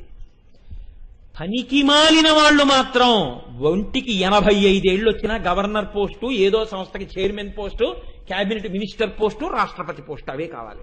వాడికి ఏమైనా ఉంటే కదా లోపల సత్తా. కింద సెక్రటరీలు ఉంటారు, వాళ్ళు చేస్తే సంతకం పెట్టి భోగాలు అనుభవించడానికి పనికొస్తాయి. తనలో ఉన్న దాన్ని దాచుకోలేక చల్లుదాం అనుకున్న వాడికి ఇంకొకసారి రాష్ట్రపతిని ఇస్తానన్నవాడు పుచ్చుకోడు. వాడు టీచర్గా ఉండి 10 చోట్లకెళ్ళి పాఠాలు చెప్తానంటాడు. ఒక బాలగంగాధర తిలక్ని, అయ్యా మీకు ఎమ్మెల్సీ పోస్ట్ ఇస్తామంటే బ్రిటిష్ గవర్నమెంట్ టైంలో అలాంటి మంత్రుల్ని తయారు చేయగలిగిన కార్ఖానాలకు యజమానిని నేను, విద్వాంసుల్ని విజ్ఞానుల్ని తయారు చేసే అధ్యాపకుడిని నేను, నాకు పదవి ఎందుకురా, నాకు ఇవ్వగలిగిన పదవి లోకంలో లేదన్నారు. అధ్యాపకుడైన వాడు అంత గౌరవనీయుడు. అంతకు మించినటువంటి గొప్పతనం ఎక్కడుందండి లోకంలో? అందుకే సరస్వతి అంటే ప్రవాహం ఒక చోట ఉండదు. సరస్వతి నిలబడిపోతే కుళ్ళు కంపు వస్తుంది. సరస్వతి కాని లోపల ఉండిపోయింది అనుకోండి, వాడు పనికిరాడు. సరస్వతి విద్యాధనం సర్వధన ప్రధానం వ్యయే కృతే వర్ధతయే నిత్యం నచోరహార్యం నభ్రాతు భాజ్యం నచ భారకారి. అది దొంగల చేత దొంకిలింపబడదు. నచోరహార్యం నచ రాజహార్యం. రాజులు దాన్ని బలవంతంగా తీసుకెళ్లిపోలేరు. ఐశ్వర్యం ఉంటే ట్యాక్స్ పెంచి పట్టుకుపోతారేమో, లోపల ఉన్న విద్యనవుడు పట్టుకెడతారు. విద్వాన్ సర్వత్ర పూజ్యతే, ఎక్కడికి వెళ్ళినా ఆయన పూజనీయుడే. కాబట్టి నచోరహార్యం నచ రాజహార్యం న భ్రాతుభాజ్యం. అన్నదమ్ములు పంచుకోలేరు. న భ్రాతుభాజ్యం నచ భారకారి. డబ్బుంటే సూట్ కేసు పట్టుకెళ్ళడానికి భయంగా ఉండొచ్చేమో, ఎంత విజ్ఞానం లోపలున్నా సంతోషంగా ఉంటారు కానీ అదేం భారంగా ఉండదు. నచ భారకారి వ్యయే కృతే వర్ధతయేవ నిత్యం. బాహ్యమైన ధనాన్ని ఖర్చు పెడితే తగ్గిపోతుంది, విద్యాధనం ఖర్చు పెట్టిన కొద్దీ పెరుగుతుంది. విద్యాధనం సర్వధన ప్రధానం, అన్ని ధనముల కన్నా విద్యాధనమే గొప్పది. అటువంటి విద్యాధనం ప్రవహిస్తూ ఉండాలి. ఈ ప్రవహించాలంటే అమ్మవారి అనుగ్రహం లోకమంతా వెదజల్లబడాలంటే చదువు చెప్పే ప్రదేశాలు ఎక్కడున్నాయో ఆ ప్రతి చోట సరస్వతీదేవి ప్రార్థన జరగాలి. ఆ ప్రతి చోట సరస్వతీదేవి మూర్తి ఎదురుగుండా ఉండాలి. ఆశ్చర్యం ఏమిటంటే ఇవాళ సరస్వతీ ప్రార్థన చేస్తే అని కళ్ళురిమి చూస్తున్నారు కలిపురుషుడి లక్షణాలు. కానీ వేరొకరు వారి పేర్లు మీదే పాఠశాలలు పెట్టి ప్రార్థనలు చేయించినా అడిగే దమ్ము కొంతమందికి ఉండదు. ఎందుకుండదు అంటే వాళ్ళకి కావలసింది ఓట్లు తప్ప ప్రజల యొక్క అభ్యున్నతి, ప్రజల యొక్క బాగోగులు వాళ్ళకి అక్కర్లేదు. కానీ వాళ్ళ పిల్లాడితో మాత్రం సరస్వతీ ప్రార్థన చేయించకుండా వాళ్ళు పంపరు. కాబట్టి సరస్వతీ ప్రార్థన అన్నది ఎంత అవసరమో మన బిడ్డలకి. ఒక్కసారి ఆ తల్లి అనుగ్రహం కలిగితేనే వాడు కీర్తివంతుడు. లేకపోతే వాడు ఎంత గొప్పవాడైనా, ఎంత జ్ఞానం ఉన్నవాడైనా అటువంటి కొడుకుని కన్నందుకు తల్లిదండ్రులు కూడా సిగ్గుతో తలంచుకోవలసిన రోజు రావచ్చు. వాడు చదువుకుంటే ఎవరికి కావాలి, అధికారంలో ఉంటే ఎవరికి కావాలి. 10 మందికి పనికొచ్చిందా నీ చదువు, 10 మందికి పనికొచ్చిందా నీ అధికారం, ఇది ప్రశ్న. కాబట్టి చూడండి, అమ్మవారి అనుగ్రహం కలిగింది, కలగగానే అతని తమోగుణం అంతా నశించిపోయింది, అతను మహావిద్వాంసుడైపోయాడు. కాబట్టి ఇంత విద్వాంసుడు అవడానికి ఏది హేతువు? దరిద్రేభ్యో భద్రాం శ్రియమ నిశమాత్మాయ దదతౌ. కాబట్టి శంకరాచార్యులు వారు అంటారు, అమ్మా లేదనుకున్నవాడు ఎప్పుడూ లేనివాడు కాడమ్మా, నీ పాదములను నమ్ముకున్నవాడు అన్నీ ఉన్నవాడే, ఎప్పుడూ ఐశ్వర్యవంతుడే.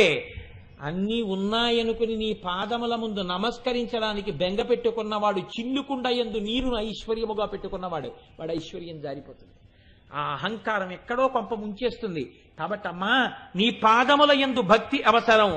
మూకశంకర్లు అంటారు, విరాజంతి సూక్తిర్నఖ కిరణ ముక్తామణితతే విపత్పాధోరాశౌ తరిరపి నరాణాం ప్రణమతాం తదీయ కామాక్షి ధ్రువమలఘవ నిర్భవవనే మునీనాం జ్ఞానాగ్నేరర నిరయమంఘ్రిర్విజయతే.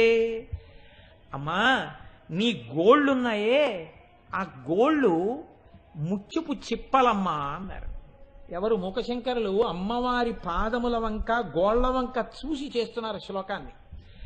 అమ్మా అవి కేవలము గోళ్లు కావు, నా కళ్ళకి ఎలా కనపడుతున్నాయో తెలుసా? ముత్యపు చిప్పల్లా కనపడుతున్నాయి. ముత్యపు చిప్పలైతే మరి ముత్యములేవి? అమ్మా గోళ్లలోంచి వస్తున్నటువంటి తెల్లటి కాంతులే ముత్యాల హారాలమ్మా. అవన్నీ విరజల్లబడినటువంటి ముత్యాలు. నీ తల్లి నీ పాదముల గోళ్ళు ముత్యపు చిప్పలు. అమ్మా నీ గోళ్ళు ఎంత శక్తివంతమైనటువంటివో తెలుసా అమ్మా? విపత్పాధోరాశౌ తరిదపి నరాణాం ప్రణమతాం. ఎవ్వరు ప్రతిరోజు నీ ముందు నడుము వంగేటట్టుగా వంగి నీ పాదముల మీద తలపెట్టి నమస్కరిస్తున్నాడో వాడికి ఆపద వస్తున్నప్పుడు నీ పాదము నావయ్యి తరింపచేస్తోంది. ఈ మాట మీరు చాలా బాగా పట్టుకోవాల్సి ఉంటుంది. ఆపద అనగా ఏమి? ఆపద అనగా నీకు ఎరుకలో లేనిది, మీ బుద్ధికి అందనిది. బాగా జ్ఞాపకం పెట్టుకోండి. ఆపద మీ బుద్ధికి ఎప్పుడూ దొరకదు. 2, మీ బుద్ధి చేత మీరు రక్షించుకోలేరు ఆపద వచ్చినప్పుడు. ఆపద అనగా ప్రమాదం అండి. ఇంకొక మాటలో చెప్పాలంటే ప్రమాదం వచ్చినప్పుడు ఏం చెయ్యాలి అప్పుడు ఆలోచించడానికి సమయం ఏమి ఉండదు. మీరు మంచి వేగంలో దిగిపోతున్నారు, అకస్మాత్తుగా ముందెడుతున్నటువంటి ఆటో ఇలా పక్కకి తిరిగింది. ఇప్పుడు ఏం చెయ్యాలి బాగా ఆలోచించి ఒక నిర్ణయం తీసుకుంటానేమి ఉండదు. సాధారణంగా యాక్సిడెంట్స్ అవ్వడానికి కారణం ఏమిటో తెలుసా అండి? 2. 1, మీ కుడి చెయ్యి కంగారులో శరీరం పళ్ళ బిగుతున బిగిసిపోగానే ఈ కుడి చెయ్యి కంగారు పడిపోయి ఇలా అనేస్తాం, యాక్సిలేటర్ రైజ్ అయిపోయి ఇంకా వేగంగా బండి వెళ్ళిపోతుంది. నీ ప్రమేయం లేకుండా కుడికాలు బ్రేకును తొక్కేస్తుంది. ఒకేసారి వేగము పెంచుతారు, ఒకేసారి బ్రేకు తొక్కుతారు. ఈ 2 మీ ప్రమేయం లేకుండా జరిగాయి. మీరు బుద్ధితో చేస్తే ఈ పని చేయరు. దీనివల్ల ఏమైపోతుందంటే ఇలా విడుతున్న బండి ముఖం అటువైపుకి తిరుగుతుంది. తిరగడంలో ఇది ఊహించలేదు కాబట్టి పైనున్న శరీరం కింద పడిపోతుంది. ఈ కింద పడిపోయినప్పుడు ఎక్కడైనా దెబ్బ తగలచ్చు. అమ్మవారి అనుగ్రహం ఉంటే మోచిప్ప మీద తగిలి వదిలేయచ్చు. అమ్మవారి అనుగ్రహం లేకపోతే తల పగిలిపోవచ్చు. చెప్పలేమండి. ఒక్కొక్క యాక్సిడెంట్ చిత్రంగా ఉంటుంది. ఒక్కొక్క యాక్సిడెంట్ వింటుంటే ఆశ్చర్యంగా ఉంటుంది. వాటి గురించి నేను వర్ణన చేయడం ఎందుకు, వాటి గురించి వివరణ చేయడం ఎందుకు ఇంత పవిత్రమైన సభలో? అది యాక్సిడెంట్ అంతే. కానీ ఆ యాక్సిడెంట్ మిమ్మల్ని జీవితాంతం వెంబడిస్తుంది. కారణం, ఆ ఆపద నుండి మీరు తప్పుకోలేకపోయారు. దీన్ని మీ బుద్ధికి తెలియదు వచ్చేస్తోందని, ప్రతిరోజు లాంటి రోజని మీరు అనుకుంటున్నారు. కానీ అది మీ జీవితపు చీకటి రోజు. ఈ చీకటి రోజున ఈ ప్రమాదాన్ని తప్పించేవాడు ఎవరైనా ఉన్నాడా? ఉన్నాడని చెప్తున్నారు మూకశంకర్లు. ఎవరు? అమ్మవారి గోల్డ్. అమ్మవారి తల చూడమంటే ఇలా చూడొచ్చేమో, గోల్డ్ చూడాలంటే ఇలా తలంచవలసింది. ఒక్కటే గుర్తు, నా అంత వాణ్ణి నేనని అనకో. ఆపద అన్నది ఒకటి ఉన్నది. ఆ ఆపద వచ్చినప్పుడు నీ తలలో ఉన్న బుద్ధి చేత నిన్ను నీవు రక్షించుకొనలేవు. కాబట్టి ఈ తలని ఇలా దింపి దేన్ని చూస్తావు? పాదముల వంక చూడు. నీ తలతో రక్షించలేనిది ఆ పాదములు రక్షించగలవు, గుర్తెరుగు. నీ తలకి లేని శక్తి ఆ పాదాలకుంది. పాదాల వంక చూడు. పాదాలు కూడా కావు, వేళ్లు చూడు చాలు. వేళ్లు కూడా కాదు, గోళ్లు చూడు చాలు. గోళ్లు కూడా కాదు, ఒక్క గోరు చూడు చాలు. ఒక గోరు కూడా కాదు, గోటి కాంతి చూడు చాలు. నీ మనసులో ఒక్క గోటి కాంతిని దర్శించి నమస్కరించి నువ్వు వెళ్ళిపోతే ఆ క్షణమునందు నువ్వు అక్కడ లేకపోవచ్చు. అమ్మవారి యొక్క గోటి కాంతి ఆ ఆపద అనే మహాసముద్రంలోంచి నావయ్యి గట్టెక్కించి నువ్వు ఏడవకుండా చేస్తుంది, కాపాడుతుంది. ఆపద వస్తోందనే నీకు తెలియనప్పుడు ఆపద నుంచి గట్టెక్కుతానన్న మాట నువ్వు అనద్దు. అసలు ఆ మాట అనే అధికారం నీకు లేదు. నీ బుద్ధికి తెలియదు ఆపద. నీ బుద్ధికి తెలిస్తే అది ఆపదే కాదు. ఆపద నేను చెప్పగలనన్న మనగాడు ఉండడు. ఎందుకు ఉండడో తెలుసా అండి? దాని పేరే ఆపద. ఆపద అంటే ఈశ్వరుడు పాప ఫలితాన్ని చాలా గట్టిగా ఇవ్వాలనుకున్నప్పుడు వచ్చేస్తోంది. దాన్ని తీసేవాడు కూడా ఈశ్వరుడు ఒక్కడే. మహా అయితే తీసేవాడు ఎవరుంటాడో తెలుసా అండి లోకంలో? ఒక్క గురువే. గురువు కూడా ఎందుకు తీయగలడంటే తన ప్రజ్ఞ కాదు, గురువు భగవంతుడి పాదములు పట్టుకుని ఉంటాడు, అందుకు తీయగలడు. సందర్భం వచ్చింది కాబట్టి చెప్తున్నా. మా గురువరేణ్యులు మహానుభావుడు బ్రహ్మశ్రీ అమరేశ్వర ప్రసాద్ గారు ఒకానొకనాడు మా ఇంటికి వచ్చి చెప్పారు, నాన్న నీకు ప్రమాదం వచ్చేలా ఉందిరా, విజయవాడ వెళ్ళి కనకదుర్గమ్మ దర్శనం చేయి. ఇప్పటికీ నా భార్య కూడా మర్చిపోదు ఆ సంఘటన. గురువుగారు ఇలా అన్నారు, వెడదానిలే గురువుగారు ఎందుకన్నారో అనుకున్నాను. మా ఆవిడ్ని ఆఫీసుకి దింపుతున్నా, ఇలా వెడుతున్న ఆటో ఇలా తిరిగింది, చెయ్యి కూడా చూపించకుండా. ఇందాక మీకేం చెప్పానో అదే పరిస్థితుల్లో కింద పడ్డాం ఇద్దరం. కింద పడిన తర్వాత దెబ్బలు తగిలాయి, రక్తం కారింది. తుడుచుకుని లేచి వెళ్ళిపోయాను. వెళ్ళిపోయిన తర్వాత ఒక 4-5 రోజులకి మా గురువుగారు కనపడన్నారు. మొన్న కూడా మేము వెడితే అన్నారు, రోజు సంధ్యావందనంలో నేను వీడి అభ్యున్నతి కోసం ప్రార్థన చేస్తాను అన్నారు మహానుభావుడు. అందుకే గురువుకి నమస్కారం చెయ్యకుండా ప్రవచనం చేస్తే ద్రోహం. ఆయన మహానుభావుడు వచ్చి అన్నారు, రే నాయన ప్రమాదం తప్పిపోయిందిరా, అమ్మవారు నిన్ను అనుగ్రహించిందిరా, గురువు మాటరా ఆ గురి, నమ్మెవురా నువ్వు, రక్షింపబడ్డావన్నారంతే. గురువు కాబట్టి రక్షించగలిగారు, అన్యులు ఎవరు రక్షించగలరు? కాబట్టి మీరు చూడండి, లోకంలో ఆపదని తప్పించగలిగినది ఎవరు? అమ్మవారి పాదం ఒక్కటే, ఆ గోరు ఒక్కటే. ఎవరు చెప్తున్నారు ఈ మాట? పిల్లలకి తెలియట్లేదని తన గురించి తాను చెప్పుకున్నట్టుగా చెప్తే అమ్మవారు అలా చెప్పుకుందండి అని మనం అనేస్తామేమోనని హద్దులేని అహంకారాలు మనకని మూకశంకరులతో చెప్పిస్తోంది అమ్మవారు. కాబట్టి గుర్తిరిగిన వాడు అమ్మ పాదములకు నమస్కరించకుండా ఉండగలనన్నవాడు ఉంటాడా లోకంలో? ఉండలేడు. కాబట్టి చూడండి, అమ్మ విరాజంతీ శుక్తిర్నఖకిరణ ముక్తామణితతే విపత్పాదో రాశౌ తరిదపి నరాణాం ప్రణమతాం తదీయ కామాక్షి ధ్రువమలగువ నిర్భవవనే. సంసారం అనేటటువంటి భయంకరమైనటువంటి అరణ్యంలో కొట్టుమిట్టాడుతున్నాం. ఈ అరణ్యం అనేటటువంటి శబ్దం ఎందుకేస్తారో తెలుసా అండి? అడవిలోకి వెళ్ళినటువంటి వాడికి దారి ఏమీ ఉండదు. 2, మీరు ఇన్ని కిలోమీటర్లు వచ్చారని ఉండదు. ఇంకో ఇన్ని కిలోమీటర్లు ఎడితే మీకు ఏదో దొరుకుతుందని ఉండదు. మీరు వెడుతున్న దారిలో పులులున్నాయో తెలియదు, సింహాలున్నాయో తెలియదు. అసలు మీరు వెడుతున్నది వెళ్ళవలసిన దారో కాదో కూడా తెలియదు. కాబట్టి దాని పేరు అడవి అని పేరు, అరణ్యము అని పేరు.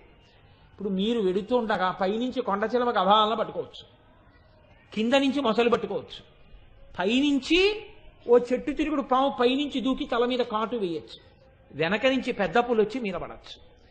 ఎటువైపు నుంచి ఏది వచ్చి మింగేస్తుందో ఎంతసేపు మీరు ప్రయాణం చేస్తారో మీకు తెలియని దానికి అడవి అని పేరు. సంసారము అడవి. ఎందుకో తెలుసా అండి? ఎవణ్ణి ఎప్పుడు ఏది కాటేసేస్తుందో నీకు తెలియదు. ఎప్పుడు మృత్యు వచ్చేస్తోందో, ఎప్పుడు కాటేసేస్తోందో, ఎప్పుడు గ్రసించేస్తోందో తెలియదు. కానీ ఎన్ని విర్రాశలో, ఎన్నెన్ని కోరికలో, ఎంతంత దూరం ఆలోచిస్తాడో ఎవడికి తెలుసు? ఎవడెంతకాలం ఉంటాడో? నళినీదళమతి జలమతి తరళం తత్వజీవితమతి జయత ఫలం విద్ధిర్వ్యాధ్యభిమానగ్రస్తం లోకం శోకచ హంత సమస్తం అంటారు శంకరాచార్యులు వారు. మాకెంతో మీదిమిక్కిలి స్నేహితుడు. ఇవాళ ఆఫీస్కి వెళ్ళేటప్పటికీ వార్త వచ్చింది, నిన్న రాత్రి ఆయన భార్య వెళ్ళిపోయారు. ఏమంటాం? కాబట్టి చాలా చిత్రంగా ఉంటుంది. స్థిమితం లేని జీవితాలు, ఉన్నన్నాళ్ళు శాంతి ఉండదు. ఇటువంటి చోట అరణ్యం కాలిపోయింది అనుకోండి, ఇప్పుడు వాడికి ఎటు చూసినా ఎటు వెళ్ళాలో హాయిగా కనపడుతుంటుంది, భయం అన్నది ఉండదు. ఈ సంసారం అనే అరణ్యాన్ని కాల్చగలిగినటువంటి అగ్నిహోత్రం ఎవరు? అమ్మవారి పాదం. అంటే మీరు ఇక్కడ ఒకటి అర్థం చేసుకోండి, ఏమండి సంసారం కాల్చేస్తుందంటే మా ఆవిడ పిల్లలు ఉండకుండా అయిపోతారా? అలా బెంగపెట్టుకోకండి. అది కాదు, మిమ్మల్ని భయరహితమైనటువంటి స్థానానికి తీసుకెడుతుంది. మీరు ఏమీ చూసుకోక్కర్లేదు. ఇంకా మీ భార్యకి ఆపద రాకుండా, మీ బిడ్డలకి ఆపద రాకుండా తల్లి కాపాడుకుంటుంటుంది. అయ్యో వాళ్ళకొస్తే వీడేడుస్తాడు, వీడేడిస్తే ఎక్కడో ఏడవడు, నా దగ్గరికి వచ్చి ఏడుస్తాడు. అమ్మా నిన్ను నమ్మానమ్మా, ఇంత పని చేశావా అంటాడు. రేపు పూజ చేసుకోలేడు, రేపు ప్రవచనం చేసుకోలేడు, రేపు పుస్తకం చదువుకోలేడు. వీడికి ప్రాణం, వీడి గుండెకాయ ఫలానాది. కాబట్టి దాన్ని మనం రక్షించాలి, వాళ్ళని రక్షించాలి. ఒకనాడు వైరాగ్యం ఇద్దాం, అప్పటి వరకు మాత్రం పాపం వాడిని అలా సంతోషంగా ఉండనిద్దాం. ఎందుకని? వాడు అక్కడికొచ్చి ఏడుస్తాడని భయం. కాబట్టి అక్కడికొచ్చి ఏడిచే అలవాటు ఉంటే అమ్మవారు రక్షిస్తుంది. అసలు అక్కడికి వెళ్ళి ఏడిచే అలవాటు లేకపోతే ఆవిడికి రక్షించవలసిన అవసరం ఎందుకు ఉంటుందండి? నిన్ను ఆవిడేం కొబ్బరికాయ కొట్టమనలేదు, అక్కడికి వచ్చి ఏడిచే లక్షణం ఉంటే చాలండి. నువ్వు అమ్మవారికి చెప్పుకోవడం అలవాటు ఉంటే ఆవిడ పాదాల వంక చూసి కష్టం నిష్ఠూరం అన్నీ ఆవిడికే చెప్పడం అలవాటు అయితే ఆవిడ బాబోయ్ మళ్ళీ వచ్చి చెప్తాడురా నాయన వీడికి అంత కష్టం ఇవ్వకండి అని చెప్పి సర్వేశ్వరుడికి చెప్పి రక్షించేటట్టు చూస్తుంది. కాబట్టి అమ్మా, ఈ సంసారం అనేటటువంటి మహారణ్యమునకు అగ్నిహోత్రము నీ పాదము. తదీయ కామాక్షి ధ్రువమలగువ నిర్భవని మునీనాం జ్ఞానాగ్నేరనిరయ మంగ్రిర్విజయతే. తల్లి, నీ పాదములున్నాయే, మహర్షులకు మనస్సులో జ్ఞానము కలగడానికి అవే అరణి. ఇది చాలా గమ్మత్తుగా ఉంటుంది ఈ మాట. ముఖశంకరులకు కాబట్టి పడిందండి, ఏమి మాట అండది నిజంగా. మీరు చూశారు ఇక్కడ మొన్నను మనం వెంకటాచల వైభవం చేసినటువంటి రోజున అక్కడ యాగం చెయ్యడం కోసమని అరణి మంథనం చేశారు. ఒక చెక్కలో చెక్క పెట్టి దూది పెట్టి రాపాడిస్తారు, చాలా వేగంగా రాపాడిస్తారు. రాపాడిస్తే ఈ రెండిటి ఘర్షణ చేత దూది అంటుకుంటుంది, అంటుకుని చిన్న నిప్పు పుడుతుంది.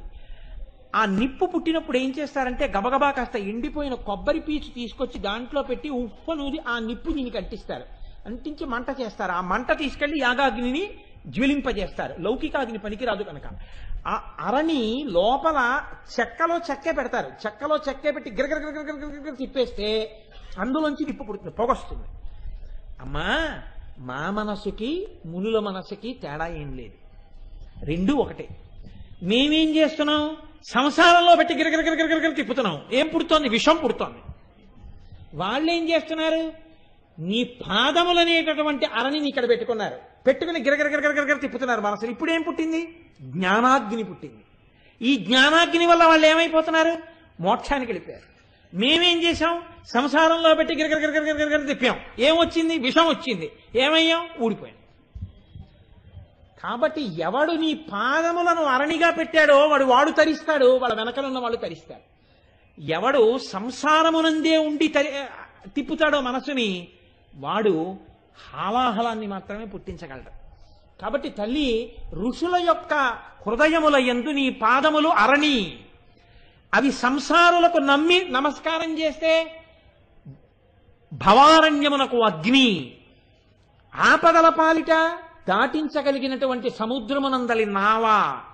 వీటన్నిటికీ హేతువు వంగి చూసి నమస్కరించడమే. కాబట్టి అమ్మా నాకు అది ఇస్తావా, చాలు, అదొక్కటి ఇచ్చావా నేను అనుగ్రహింపబడిపోతాను. కాబట్టి అమ్మా నాకు అది అనుగ్రహించవా అమ్మా అని అడుగుతారు. రఘువంశ కావ్యం కాళిదాసు గారు చేస్తూ ఒక అద్భుతమైనటువంటి విషయాన్ని రచన చేశారండి. అమ్మవారి గోల్డ్ అంటే మాటలండి, అమ్మవారి అనుగ్రహం అంటే ఏమిటో మీరు చూడండి. మూకశంకరులు చేశారంటే, కాళిదాసు గారు చేశారంటే, శంకర భగవత్పాదులు చేశారంటే, అవన్నీ అమృత భాండాలు, అవన్నీ కల్పవృక్షాలు, అవన్నీ కామధేనువులు, అవన్నీ అమ్మవారి స్వరూపాలు. ఒకానొకప్పుడు రామచంద్రమూర్తి అవతారాన్ని చాలించారు. అన్ని అవతారాలు చాలించడం వేరు, రామావతారాన్ని చాలించడం వేరు. సీతమ్మ తల్లి భూమిలోకి వెళ్ళిపోయాక రామచంద్రమూర్తి అవతార పరిసమాప్తి చేస్తానన్నారు. పరిసమాప్తి చేస్తానని ఆయన ప్రకటన చేశారు. నేను అవతార పరిసమాప్తి చేస్తున్నాను, నాతో పాటు వచ్చేసే వాళ్ళు ఉంటే రండి అన్నారు. మీరు రామాయణం ఉత్తరాఖండ తిరిగితే తెలుస్తుంది. అంటే ఆ కోసల రాజ్యంలో ఉన్నటువంటి పౌరులు ఆయన వెంట బయలుదేరారు, తమ్ముళ్ళు బయలుదేరారు, అందరూ బయలుదేరారు. లక్ష్మణమూర్తి ముందే వెళ్ళిపోయారు. ఇప్పుడు రామచంద్రమూర్తి ఆభరణములన్నీ తీసి విడిచిపెట్టేసి లవకుశులకు పట్టాభిషేకం చేసేసి తను ఉత్తరీయం వేసుకుని పంచె కట్టుకుని సరయూ నది వైపుకి నడుచుకుంటూ వెళ్ళిపోయారు. వెళ్ళిపోయిన సరయూ నదిలోకి దిగిపోయారు. దిగిపోయిన తర్వాత రామచంద్రమూర్తి శరీరం కనపడలేదు. ఆయన వైకుంఠధామాన్ని చేరిపోయారు, నారాయణమూర్తిగా నిలబడ్డారు. ఆయన వెంట సరయూ నదిలోకి ఎవరెవరు వెళ్ళిపోయారో వాళ్ళందరూ కూడా వాళ్ళకి ఉచితమైన స్థానములలోకి వెళ్ళిపోయారు. ఊర్ధ్వలోకాలు అందరూ స్వర్గాది లోకములను పొందేశారు. రామావతారం అంత గమ్మత్తుగా ఉంటుంది పరిసమాప్తి. ఇది చూశాడు కుశుడు. అయ్యయ్యో, నాన్నగారితో పాటు పినతండ్రులు, పినతల్లులు, రాజ్య ప్రజలు, మంత్రులు, సేనానులు, జంతువులు కూడా వెళ్ళిపోయాయి. కాబట్టి నేను అయోధ్యలో ఉండలేను. అయోధ్యలో ఉండి అంతఃపురం గవాక్షంలో నిలబడి చూస్తే సరయూ నది కనపడుతుంటుంది. ఆ సరయూ నదిని చూస్తే నా తండ్రి, పినతండ్రులు అందరూ వెళ్ళిపోవడం జ్ఞాపకం వస్తోంది. ఇప్పుడు అయోధ్యలో పేరు పెట్టి పిలుద్దామంటే అంతమంది పెద్దలలో ఒక్కడు లేరు. కాబట్టి ఇక నేను అయోధ్యలో ఉండలేను అన్నారు. అయోధ్యకి అధిష్టాన దేవత ఉంది. అయోధ్యకి ఏమిటండి, ప్రతి ఊరికి అధిష్టాన దేవత ఉంటుంది. కాకినాడ ఉందనుకోండి, కాకినాడ పట్టణానికి అధిష్టాన దేవత బాలాత్రిపుర సుందరి లేదా నూకాలమ్మ. అందుకే పొలిమేర దాటితే ఊరు విడిచిపెట్టి మీరు ఎక్కడికైనా వెడుతున్నారనుకోండి, ఆ దేవాలయం ఎటుందో అటు తిరగాలి. అటు తిరిగి పొలిమేర దాటేటప్పుడు ఒక్కసారి చెప్పులు ఇప్పి నమస్కారం చెయ్యాలి. అమ్మా, నేను ఫలానా కారణం వల్ల ఈ ఊరి పొలిమేర విడిచిపెట్టి వెడుతున్నాను, నువ్వు మళ్ళీ పొలిమేరలోకి నేను ప్రశాంతంగా వచ్చేటట్టుగా నన్ను అనుగ్రహించు అని చెప్పాలి. మీకు నూకలు మిగల్చి ఆపదొస్తుంటే అమ్మవారు తప్పించి మీరు తిరిగి వచ్చేట్టుగా అనుగ్రహిస్తుంది. అందుకే అమ్మవారికి నమస్కారం పెట్టి వెళ్ళాలి. మళ్ళీ పొలిమేరలోకి వచ్చేటప్పుడు అమ్మవారికి నమస్కారం పెట్టి లోపలికి రావాలి. ప్రతి సంవత్సరం అందుకే అమ్మవారికి నైవేద్యాలు పెడతారు, ఇలా కాపాడుతోంది కాబట్టి. కాబట్టి సరయూ నది వంక చూస్తే కుశుడికి జ్ఞాపకం వస్తోన్నాయి ఈ విషయాలు. అందుకని ఆయన ఏం చేశాడంటే వేరే రాజధానిని నిర్మాణం చేసేసుకున్నాడు. కుశావతి అని పేరు కలిగినటువంటి రాజ్యాన్ని, ఒక నగరాన్ని నిర్మాణం చేసుకుని అయోధ్య విడిచిపెట్టి వెళ్ళిపోయాడు. ఆయన ప్రతిరోజు అయోధ్య అధిష్టాన దేవతకి పూజ చేసేవాడు పూజా మందిరంలో. ఇప్పుడు కుశావతి నగరానికి వెళ్ళిపోయాడు. అక్కడ కూడా అయోధ్యని విడిచిపెట్టి ఉండలేక మంత్రపురస్సరంగా అయోధ్యాధిష్టాన దేవతకి పూజ చేసేవాడు. ఇది మనం మన బిడ్డలకి నేర్పాలండి. వందే మాతరం పాట కాదురా, వందే మాతరం నీ తల్లికి చేసిన ప్రార్థన. సుజలాం సుఫలాం మలయజ శీతలాం మాతరం వందే మాతరం అంటే బకించంద్ర చటర్జీ, మహర్షి బకించంద్ర చటర్జీ అని పిలిచారు. కారణం ఏమిటంటే భరత మాతగా ఆయనకి దర్శనమైంది భూదేవి. ఋషులు అలా దర్శనం చేశారు మహానుభావులు, అంతటి దేశభక్తులయ్యారు. ఇవాళ మనకి వందే మాతరం అక్కర్లేదు. పనికిమాలిన పాటలన్నీ అంత్యాక్షరికి గుర్తుంటే చాలు. మన బతుకులు అలా అయిపోయి, మన సంస్కారం అలా అయిపోతుంది. అందుకే ఎక్కడలేని ప్రమాదాలు వచ్చి పడిపోతున్నాయి. కాబట్టి చూడండి, ఇప్పుడు ఆ వెళ్ళిపోయి ఆ కూర్చున్నటువంటి వాడు ఆ కుశావతి అనబడేటటువంటి నగరంలో అయోధ్యాధిష్టాన దేవతకి మంత్రపురస్సరంగా పూజ చేసి పడుకున్నాడు. అలా కొన్ని రోజులు అయిపోయి నిద్రపోతున్నాడు. ఒక రోజున హంసతూలికా తల్పం మీద పడుకుని నిద్రపోతుండగా పక్కన ఒక గొప్ప స్త్రీ మంజీర ధ్వనులు, చేతి గాజుల ధ్వని వినపడింది. ఆయన ఒక్క ఉదుటున కళ్ళు తెరిచి చూశాడు. గొప్ప శోభస్కరంగా ఉన్నటువంటి ఒక ఆడది మహాసౌందర్య రాశి నిలబడి ఉంది. ఆయన అన్నాడు, ఆమెను చూసి తన పడక గదిలోకి వచ్చింది, తన మంచం పక్కన నిలబడింది. నిలబడితే ఆయన అనుకున్నాడు, ఈమె ఎవరో నా యందు మరులుకొని ఉండి ఉండవచ్చు, అందుకని ఈమె పడక గది ప్రవేశం చేసి నా పక్కకొచ్చి గాజులు చప్పుడు చేసింది అన్న ఉద్దేశ్యంతో ఆ కుశుడు అన్నాడు, కాత్వం శుభే కన్య పరిగ్రహోవా కింవామదభ్యాగమ కారణంతే ఆ